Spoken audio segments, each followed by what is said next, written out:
Alhamdulillahirrahmanirrahim. Wassalatu wassalamu ala rasulillah Sayyidina Maulana Muhammadin wa ala alihi wa sahbihi ajma'in. Amma ba'du. Baiklah, alhamdulillah pada kesempatan pagi hari ini kita bisa berkumpul dalam acara penyuluhan anti korupsi untuk adik-adik sekalian santriwati kelas 11 IPS A ya, di MA Putri Al-Islam Asmus ya. Oke, kali ini saya akan membawakan materi penyuluhan tentang korupsi dan integritas ya. Sekarang kalau saya bilang semangat pagi, berarti kalian bilang pagi dulu ya. Nah, coba saya bilang semangat pagi. Pagi. Nah, biar agak semangat kalian untuk menerima materi ya.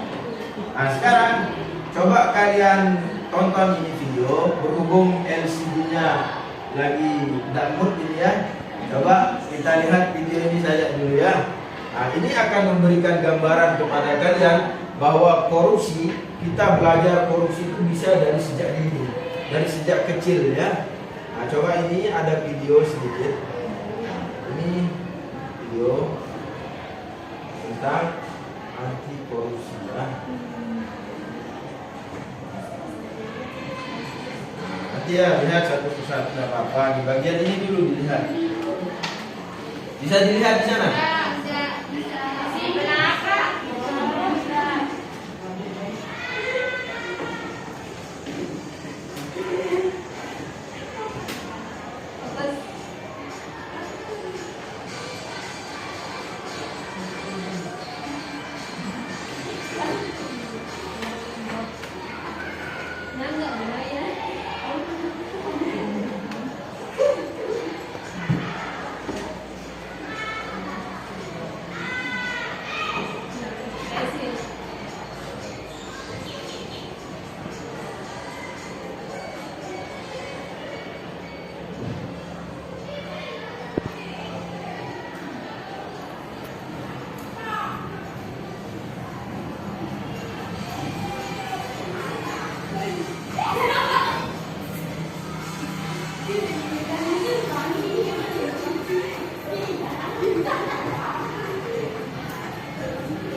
Coba yang ini ya, coba diperhatikan. Nanti coba di belakang, oh di sini, bisa di sini ya. Bisa kelihatan?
Jadi ada yang bisa ditangkap dari video yang kita tampilkan, yang saya tampilkan tadi.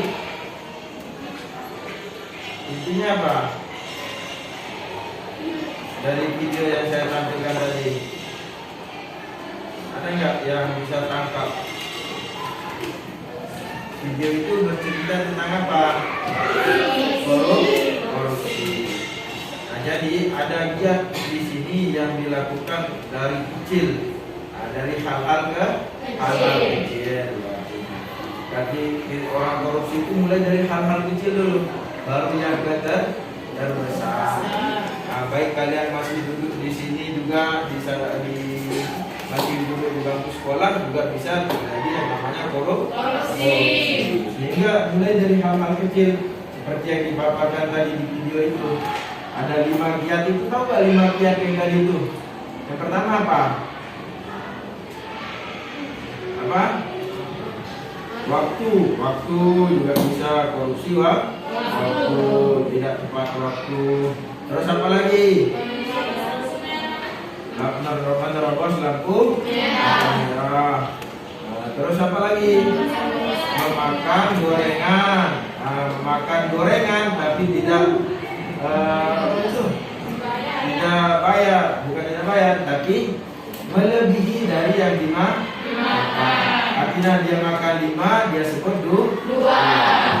Hutang lagi ya. Terus yang terakhir ada menyuap. Menyuap itu termasuk juga korupsi.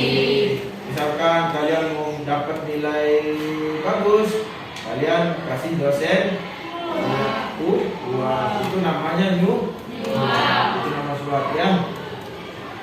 Oke, bisa kalian pahami gambarannya ya tentang korupsi itu. Nah, jadi korupsi bisa terjadi sejak mulai dari hal-hal kecil itu bisa terjadi ya. Nah, sehingga kalian akan terbiasa dan sampai dia jadi dewasa dan akan menjadi besar. Contohnya seperti poster ini ya. Korupsi berawal dari hal-hal kecil. Jangan biarkan dia tumbuh besar. Nah, bagaimana caranya biar tumbuh besar? Nah, nanti ya. Nah, jadi di sini ada apa contohnya? Misalkan kalian pada masa sekolah ini nyontek, terus bolos. Nah, itu semua termasuk korupsi. Kan itu hal kecil, tapi kalian akan terbiasa dengan hal itu. Otomatis kalian kalau saat besar nanti ya menganggap itu hal yang tidak yang hal kecil juga, begitu. Hal yang biasa yang kalian lakukan. Nah, dari itulah, seperti dikatakan di sini, dari yang kecil itulah akan menjadi dia biasa. Sehingga kalau itu kita ulang terus perilaku yang tadi itu, maka dia akan menjadi dia biasa. Dan kecil kalian sampai kalian besar. Makanya sekarang kita hentikan penyebaran korupsi. Kita hentikan korupsi ya. Siap hentikan korupsi? Siap. Dari siapa? Dari diri kita sendiri. Nah, jadi kita tidak bisa merubah orang lain selain merubah diri kita sendiri. Hentikan korupsi dengan berubah ya. Berubah dari yang kecil dulu, berubah dari diri kita sendiri. Oke, pahami dulu ya pembukaan dari saya. Paham ya? Nah, sekarang ini tujuan hanya sekarang ini. Tujuannya yaitu memberikan pemahaman kepada kalian tentang korupsi dan bagaimana tentang integritas. Nah, tahu namanya integritas? Bagaimana menjadi orang yang berintegritas. Nah, itu yang perlu kita bahas sekarang ya. Sekarang kita masuk ke korupsi. Kalian sudah dapat gambaran tentang korupsi. Nah, sekarang dari gambaran tadi, apakah kalian mempunyai definisi atau pengertian, atau menurut kalian ada nggak apa itu korupsi? Kalau kalian paham tentang gambar tadi itu, poster atau video tadi itu, kalian sudah gampang menyebut oh itu korupsi. Nah tapi sekarang korupsi itu apa sih? Bisa nggak disebutkan korupsi itu apa? Nah, kalau di dalam ilmu sosial itu korupsi itu dinamakan dengan perilaku menyimpang. Nah, jadi kalau kita belajar nanti tentang perilaku menyimpang di sosiologi itu namanya salah satu contohnya yaitu korupsi. Nah, perilaku menyimpang apa yang dinamakan dengan perilaku menyimpang? Nah, perilaku yang tidak sesuai dengan nilai dan norma yang ada di masyarakat. Nah, itu yang dimaksud dengan perilaku menyimpang. Jadi korupsi juga termasuk pelanggaran norma, baik itu nilai dan norma yang ada di masyarakat. Coba ditulis ya, perilaku menyimpang yaitu perilaku pengertian korupsinya. Korupsi yaitu perilaku menyimpang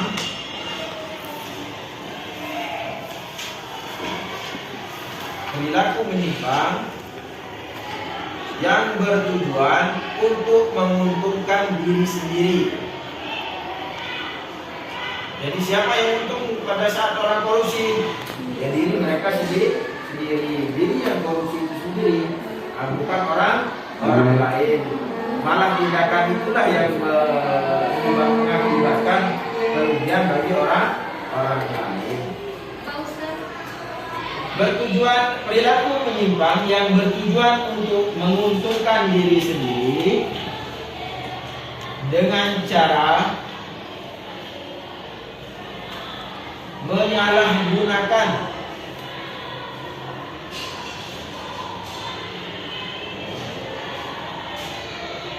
wewenang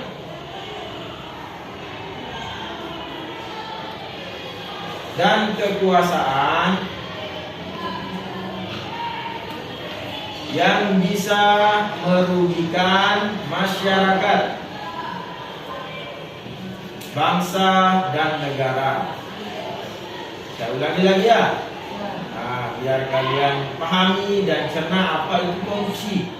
Nah, jadi korupsi itu adalah perilaku menyimpang yang bertujuan untuk menguntungkan diri sendiri dengan cara menyalahgunakan wewenang dan kekuasaan yang bisa merugikan masyarakat, bangsa dan negara.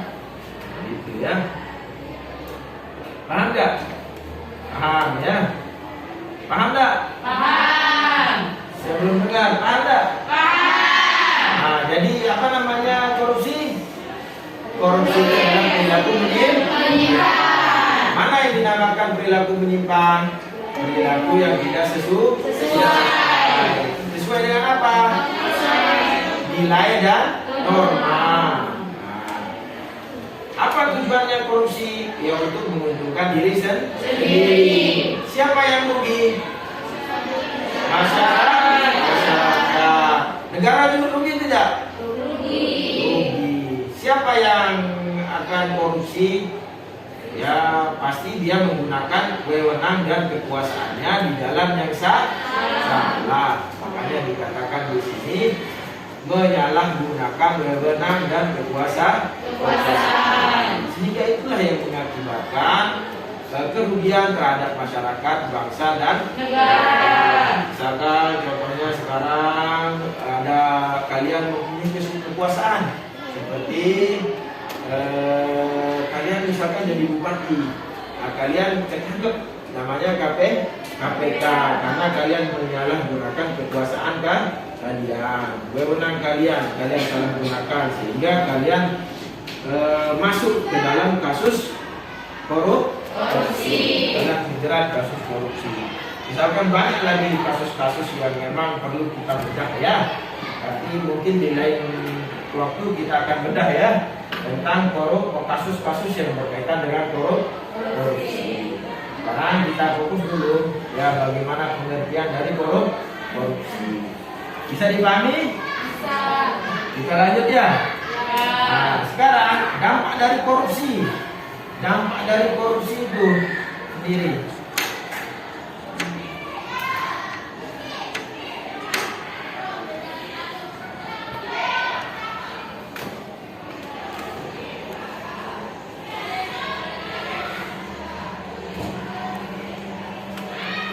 Oke, dampak dari korupsi ada ekonomi.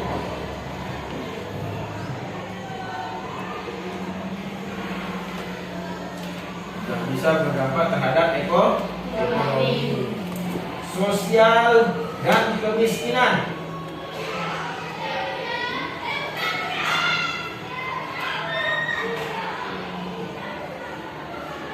Birokrasi pemerintahan.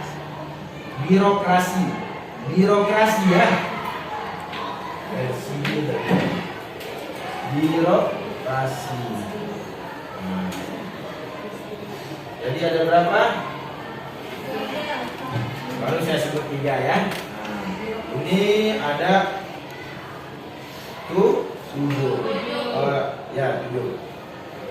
Ada birokrasi pemerintahan, terus ada politik dan demokrasi.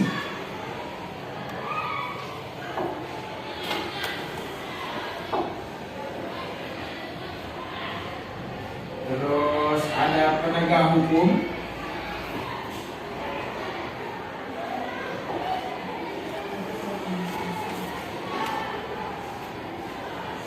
Pertahanan dan keamanan.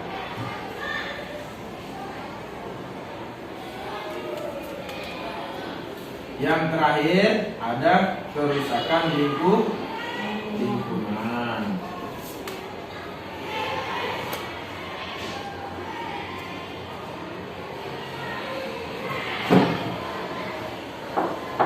Nah, begini ya. Nah, jadi ada berapa dampak korupsi? Ada 7 ya. Di sana ada dampaknya terhadap ekonomi, terus ada sosial dan kemiskinan, birokrasi dan pemerintahan, demokrasi,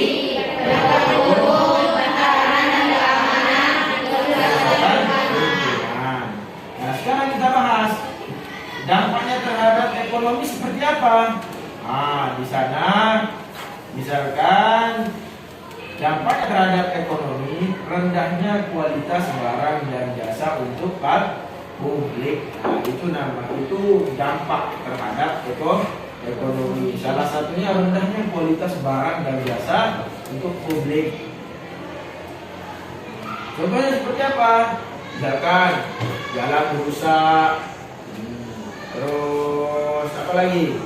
Angkutan umum tidak layak, bangunan sekolah yang ambruk. Nah, itu adalah kenyataan dari rendahnya kualitas barang dan jasa. Nah, itu akibat apa?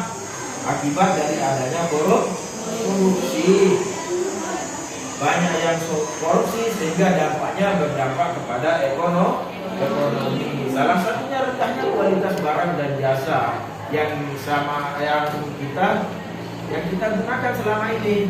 Jalanan kita lihat banyak yang rusak. Kalau kita jalan ke rumah kalian misalkan itu banyak yang rusak jalan. Nah, itu termasuk dampak dari korupsi di bidang ekonomi. Ya, dampaknya terhadap ekonomi seperti itu ya. Kualitas barang itu berbeda ya. Tidak layak lagi. Yang selanjutnya ada menurunnya pendapatan dari sektor pajak.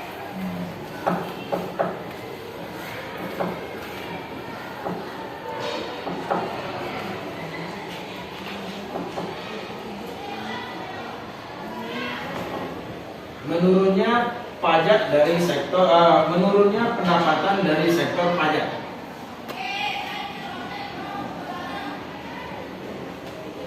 Sekarang APBN itu sekitar 70% dibiayai oleh pajak.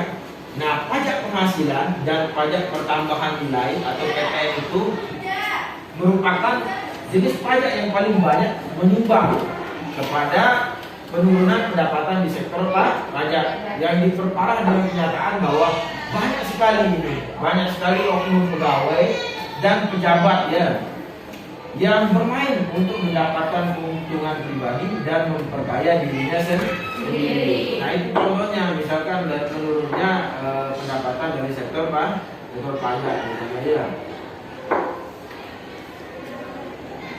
Banyak oknum dan pegawai mungkin dan pejabat pajak yang bermain di sini untuk keuntungan pribadi. Nah, Itu juga termasuk korupsi, sehingga menurunnya pendapatan dari sektor pajak. Ya. Bisa dipahami ya? Terus ada meningkatnya hutang negara.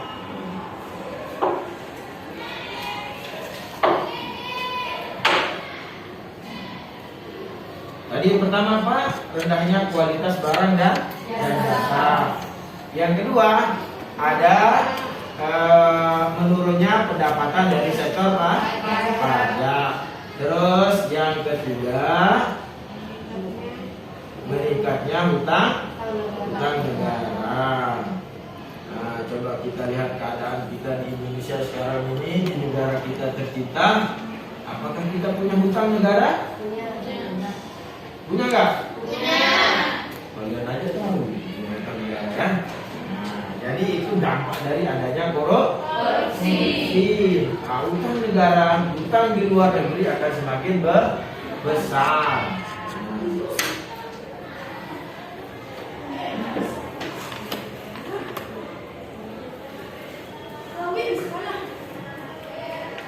Nanti kalian coba cari aja update apa namanya itu hutang negara, hutang pemerintah. Itu adalah semua dampak dari adanya korupsi. Gitu ya. Nah, nanti cari aja bisa itu ya. Nah, kalau di sini ada data pernah saya share ini tahun 2011 itu setara dengan 1,716,56 triliun hutang negara ya. Jadi sekarang disediakan baru, coba dicari aja di search di Google, nggak ada dia ya. Hutang negara sekarang ini.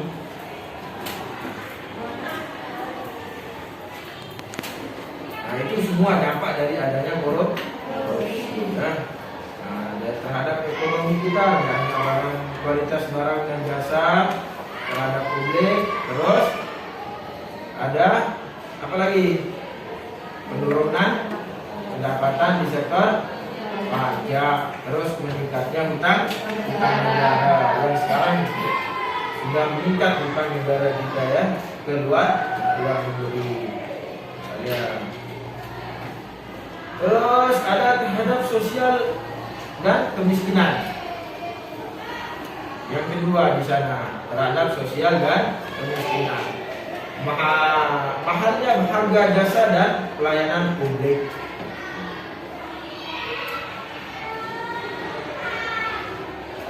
Ini kalau kita kaitkan ini dampak dari korupsi terhadap sosial dan kemiskinan ini. Yang pertama contohnya misalkan mahalnya harga jasa dan pelayanan publik yang pertama. Yang kedua terbatasnya akses bagi masyarakat miskin. Nah, yang terakhir pengentasan kemiskinan berjalan lambat. Mungkin semua ini kita rasakan sekarang di negara kita ini. Tapi mudah-mudahan berapa tahun ke depan Indonesia ini akan menjadi bebas dari masalah korupsi. Pejabat yang mempunyai wewenang dan kekuasaan tidak akan lagi menyalahgunakan kekuasaannya ya. Lanjut ya.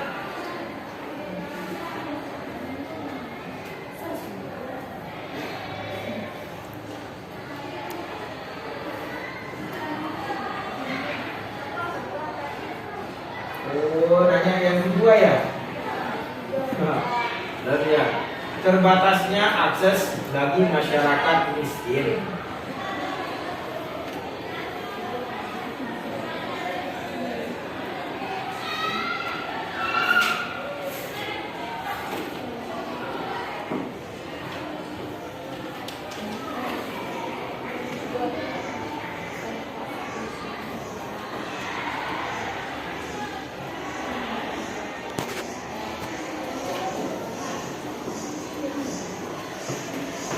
Nah, yang ketiga yaitu pengentasan kemiskinan yang berjalan lambat.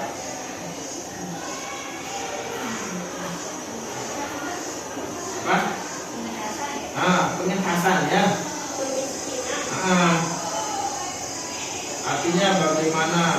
solusi untuk mencari, untuk mengatasi kemiskinan. Misalkan di negara kita ini berjalanlah lambat. Karena apa dia lambat? Karena lemahnya koordinasi dan pendataan, mungkin pendanaan dan lembaga. Karena apa? Karena korupsi. Nah, permasalahan kemiskinan itu sendiri akhirnya akan membuat masyarakat sulit untuk mendapatkan akses ke lapangan kerja. Nah, yang disebabkan latar belakang pendidikan. Sedangkan untuk membuat pekerjaan sendiri banyak terkendala oleh kemampuan. Itu masalah teknis dan pendanaan. Ya. Nah, jadi ada di sini banyak sekali ya dampak dari adanya korupsi, baik itu terhadap dari segi ekonomi, sosial dan kemiskinan. Nah, terus selanjutnya ada meningkatnya angka kriminalitas.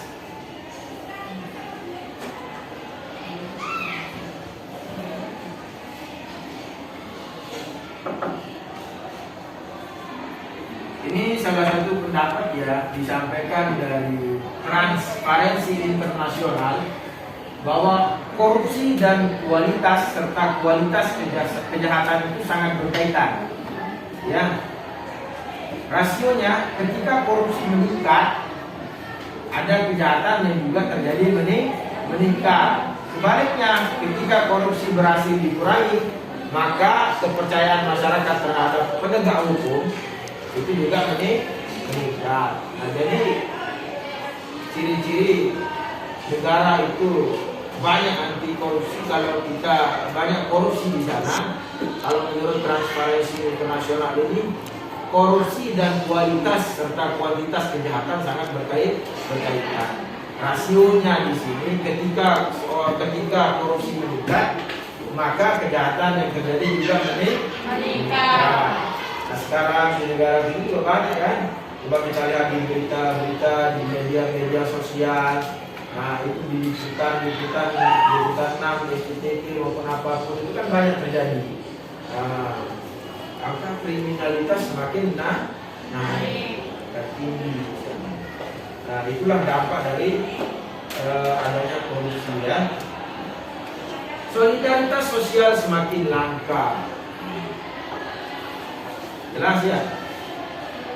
Nah, jadi solidaritas sosial itu semakin langka. Masyarakat seakan-akan tidak mempunyai pasangan yang jelas untuk menjalankan kehidupannya sehari-hari. Ketidakjelasan masa depan serta impitan hidup yang semakin kuat. Dan sifat sekarang misalkan seperti gotong royongan, gotong royong misalkan itu semakin langka karena banyak yang mementingkan diri sendiri. Padahal kita hidup di dunia ini itu kan hidup secara berpasangan. Kalau kita berbicara secara sosial, manusia itu kan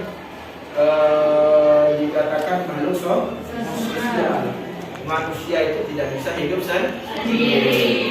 Contohnya kalau kita belajar sosiologi itu kan manusia itu tidak bisa dipisahkan dari masyarakat lain. Nah, jadi contohnya misalkan sekarang seorang Tarzan. Kalau kita belajar dari film itu seorang Tarzan. Nah, kalau di film itu kan seorang Tarzan saja yang hidup di tengah hutan. Nah, di akhir cerita filmnya itu dia berbaur dengan masyarakat luar, gitu ya. Nah, jadi gotong royong ini tuh menjadi langka sekarang ya. Nah, itu namanya solidaritas sosial semakin langka. Nah, ada yang selanjutnya demoralisasi. Nah, dari masyarakat yang semakin individualis, misalkan sifat bergotong royongan itu tidak lagi penting bagi masyarakat karena sikap individualitasnya, maka di sini ada yang muncullah yang dinamakan demoralisasi. Apa namanya demoralisasi? Demoralisasi itu bisa diartikan sebagai penurunan kualitas moral.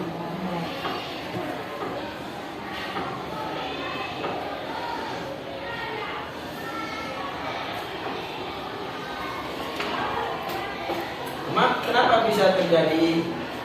Karena memang sudah tidak ada lagi kepercayaan kepada pemerintah, pada sistem hukum, dan bahkan antar masyarakat sendiri. Nah sekarang terhadap birokrasi pemerintahan ada namanya birokrasi tidak efisien layanan publik.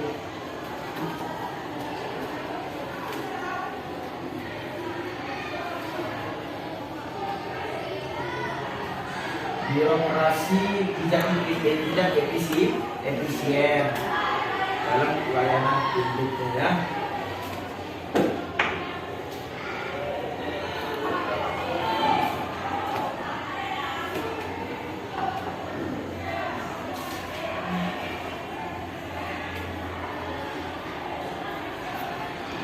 Yang kedua, matinya etika sosial politik.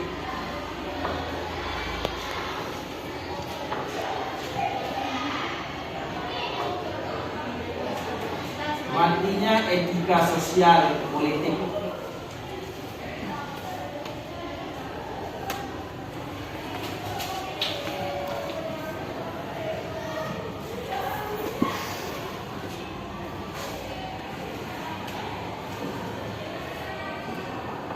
Itu namanya matinya etika sosial politik.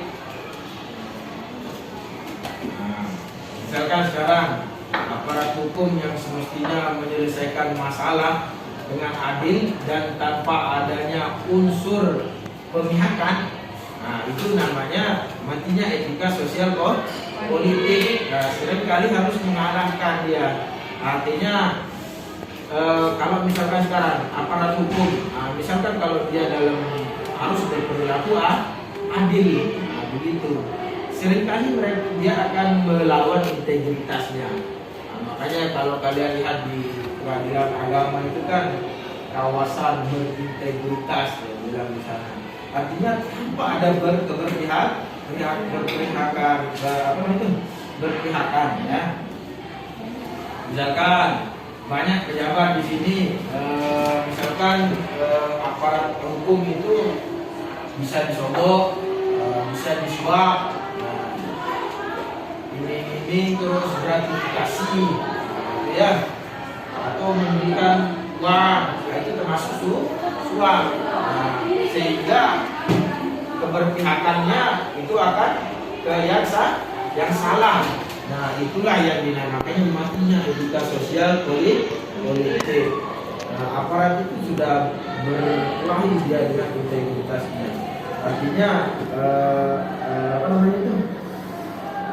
Dia akan berperilaku adil tapi tidak adil jadinya di sana karena keberpihakannya tadi. Makanya dia tidak tidak adil jadinya karena ada suap, ada ini misalkan akan dikasih ini itu, misalkan kalau kasus ini selesai ya. Nah itu namanya matinya etika sosial politik. Nah yang ketiga, runtuhnya otoritas pemerintahan.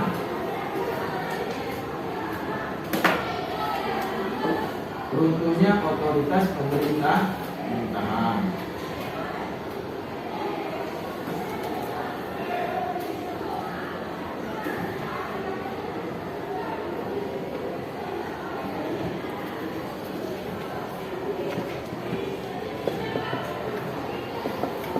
Contohnya di sini melindungi seorang koruptor dengan kekuatan politik. Misalkan salah satu indikasinya besarnya runtuhnya etika sosial dan politiknya di sini. Banyak kejadian, misalkan suatu kelompok di sini, suatu kelompok akan rela dia untuk melindungi anggotanya dengan segala cara. Meskipun anggotanya tersebut jelas-jelas bersalah atau melakukan korupsi. Nah, hal itu juga melukai hati masyarakat. Nah, itu contohnya, misalkan runtuhnya otoritas pemerintahan. Misalkan kalian dari pasti akan menyelamatkan suatu kelompok kalian. Nah, kelompok kalian walaupun dia terbukti bersalah. Ya walaupun dia terbukti melakukan korupsi, tapi pasti kalian akan melindungi mereka dengan cara yang tadi, dengan sistem politik.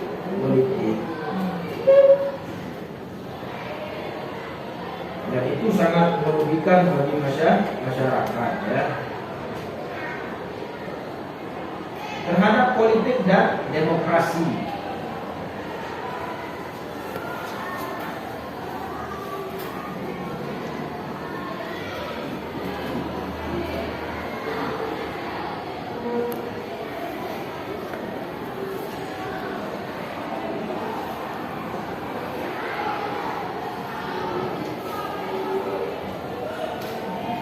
Misalkan salah satunya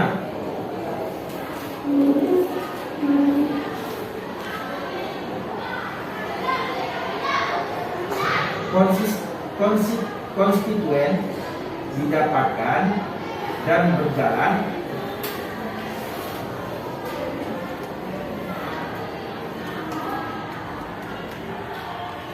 karena adanya suap yang diberikan oleh calon-calon pemimpin partai,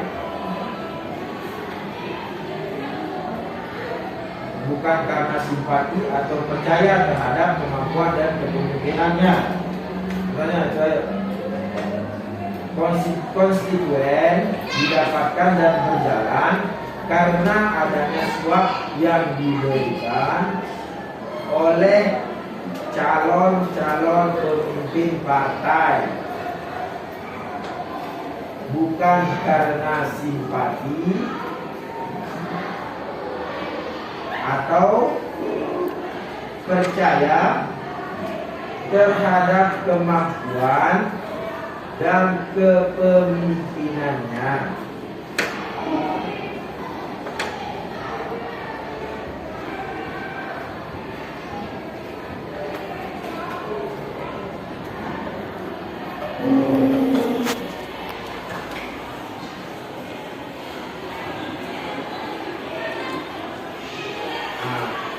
Korupsi sekarang ini menyandera pemerintahan, akan menghasilkan konsekuensi menguatnya plutokrasi, artinya sistem politik yang dikuasai oleh pemilik modal. Nah itu kalau kita kaitkan dengan sejarah ekonomi, dia istilah kapitalis ya.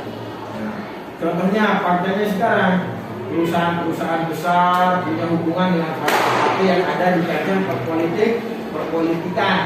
Nah, negeri ini bahkan beberapa pengusaha besar menjadi apa? Menjadi ketua dari sebuah partai politik. Nah di sana seringkali kepentingan partai bercampur dengan kepentingan perusahaan. Nah, jadi itu ya.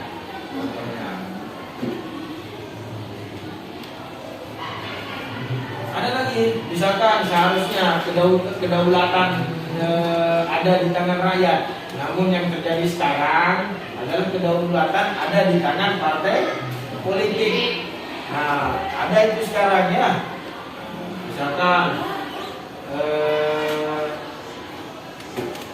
kedaulatan rakyat yang seharusnya, tapi yang sekarang kedaulatannya ada di partai politik. Misalkan karena dia beranggapan bahwa partailah bentuk representasi rakyat. Nah, partai adalah dari rakyat, mewakili rakyat. Nah, itu ya. Sehingga banyak orang yang menganggap bahwa wajar apabila sesuatu yang didapat dari negara dinikmati oleh partai. Terjadinya korupsi besar-besaran yang dilakukan oleh petinggi negara, misalkan legislatif atau petinggi partai politik. Nah itu juga mengakibatkan berkurangnya atau bahkan hilangnya kepercayaan masyarakat atau kepercayaan publik terhadap pemerintahan yang sedang berjalan ya. Nah, itu dampak dari korupsi terhadap politik dan demokrasi ya. Terus ada namanya terhadap penegak hukum.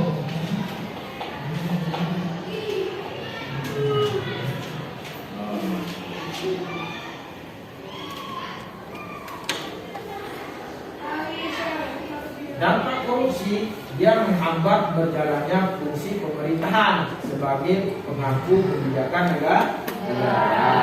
Misalkan korupsi menghambat peran negara dalam pengaturan alokasi. Terus yang kedua, korupsi menghambat negara melakukan pemerataan akses dan aset. Yang ketiga, korupsi juga memperlemah peran pemerintah dalam menjaga stabilitas ekonomi dan politik. Ya, yang terakhir ada namanya terhadap kerusakan lingkungan.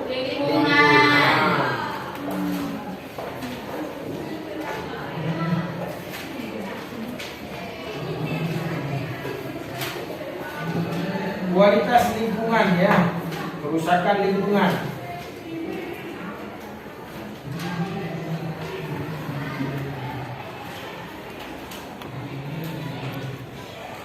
Nah, misalkan akibat dari kerusakan lingkungan itu yaitu menurunnya kualitas lingkungan. Kalau dia menurunnya kualitas lingkungan, maka menurun juga kualitas hidup. Akibat yang dihasilkan oleh perusahaan alam ini sangat merugikan, khususnya bagi kualitas lingkungan diri sendiri. Nah, misalkan dari kasus illegal logging ini saja disinyalir kerugian negara yang terjadi sampai 30 sampai 42 triliun rupiah per tahun. Belum lagi karena kerusakan lingkungan diceritakan di sini. Ini akan menciptakan bencana yang sebenarnya dibuat oleh manusia. Ya. Misalkan banyak terjadinya sekarang apa namanya itu? Pembakaran hutan atau penebangan kayu secara ilegal, itu termasuk orang-orang yang tidak berintegritas. Ya.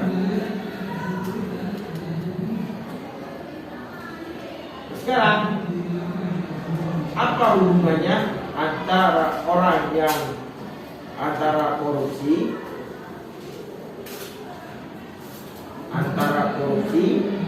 dengan tidak berintegritas?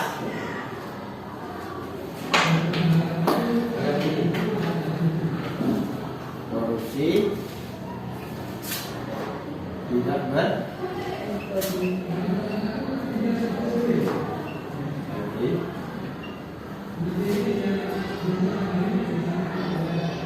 terus berintegritas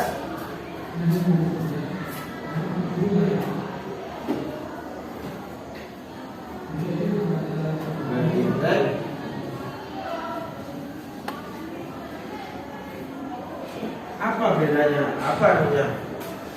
Apa hubungannya antara korupsi tidak berintegritas, anti korupsi berintegritas? Apa hubungannya sekarang?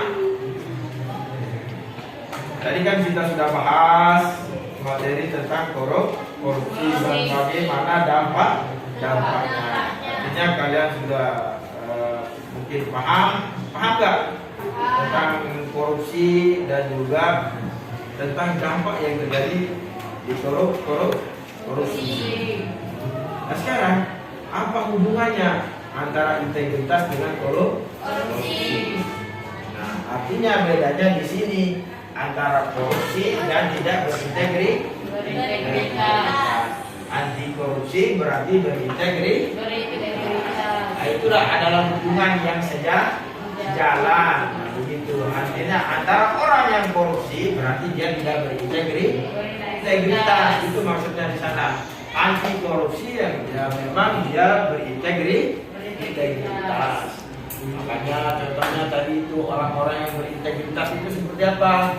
Misalkan contohnya tadi sudah kita bahas, misalkan penegak hukum yang Kenapa? Aparat hukum dia menjalankan tugasnya sesuai dengan tanggung jawab. Dia tidak berperan dengan integritas.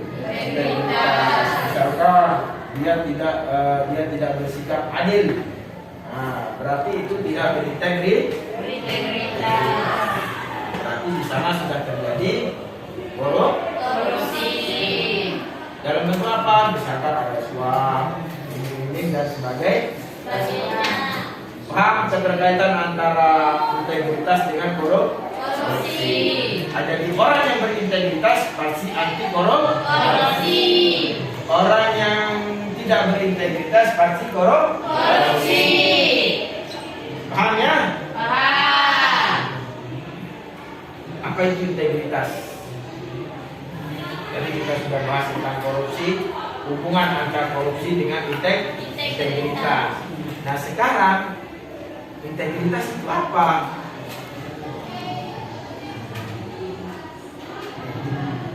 Nah, jadi integritas itu adalah konsistensi, atau bisa dibilang konsistensi dan keteguhan yang tak tergoyahkan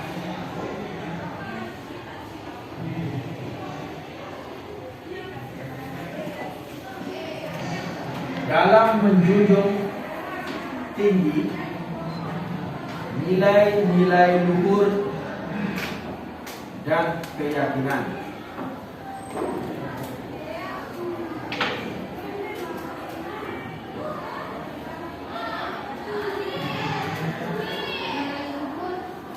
Nilai-nilai luhur dan keyakinan. Jadi integritas itu adalah konsistensi dan keteguhan yang tak tergoyahkan dalam menjunjung tinggi nilai-nilai luhur dan keyakinan. Artinya di sini ada satu pola pikir, ada kesatuan pola pikir antara perasaan kita dan ucapan. Nah, begitu ya, yang selaras, tidak bertentangan dengan nilai dan norma. Nah, itu yang dimaksud dengan integritas. Dan dimaksud dengan konsistensi ya seperti itu. Apa yang ada antara misalkan pikiran, perasaan dan perilakunya selaras. Artinya apa yang mereka katakan itu yang dia lakukan. Apa yang ada dipikirkan, dia rasakan, dia ucapkan, itulah yang mencerminkan perilaku orang tersebut. Nah, itulah dinamakan dengan integritas. Selaras dia. Paham ya? Paham. Integritas, nilai-nilai luhur dan norma mana yang dimaksud di sana? Misalkan seperti tadi, ada jujur, peduli, mandiri, disiplin, kerja keras, berani dan adil. Contoh-contoh integritas, misalkan nilai-nilai dia di sana yang terkandung dalam integritas itu ya. Misalkan jujur, catat jujur, peduli, mandiri, disiplin, tanggung jawab, kerja keras ada, ya kerja keras, terus berani, baru adil. Nah itu semua contoh dari adanya integritas. Itu yang kalau dimaksud di dalam sebuah masyarakat itu yang dimaksud dengan istilah. Itu ya. Ada nilai kejujuran, nilai peduli, nilai mandiri.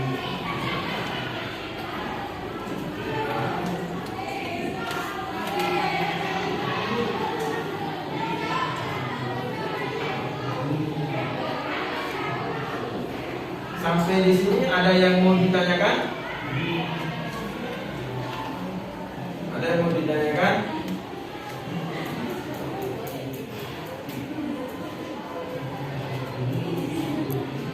Ada yang mau ditanyakan?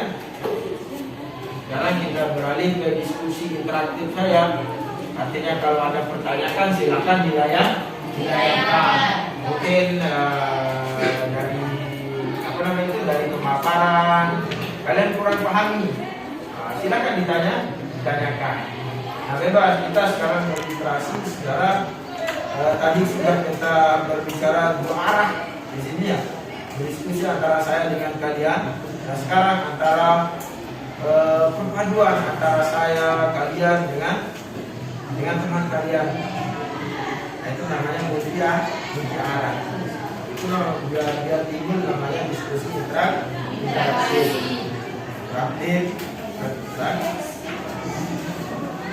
Ayo, ada tak?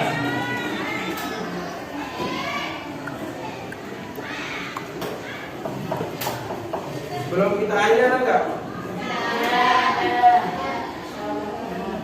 Ada? Kalau ada, saya anggap semuanya sudah paham ya.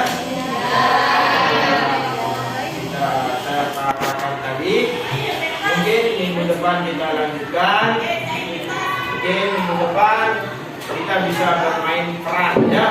Bagaimana kalian memperhatikan bagaimana kita korupsi yang terjadi di lingkungan kita sendiri. Mulai dari hal-hal kecil kita coba amati di lingkungan kita. Mungkin minggu depan kita lanjutkan ya. Ya, dari saya. Assalamualaikum. Mudah-mudahan apa yang kita pelajari hari ini bisa kalian pahami ya. Sekian ya. Assalamualaikum.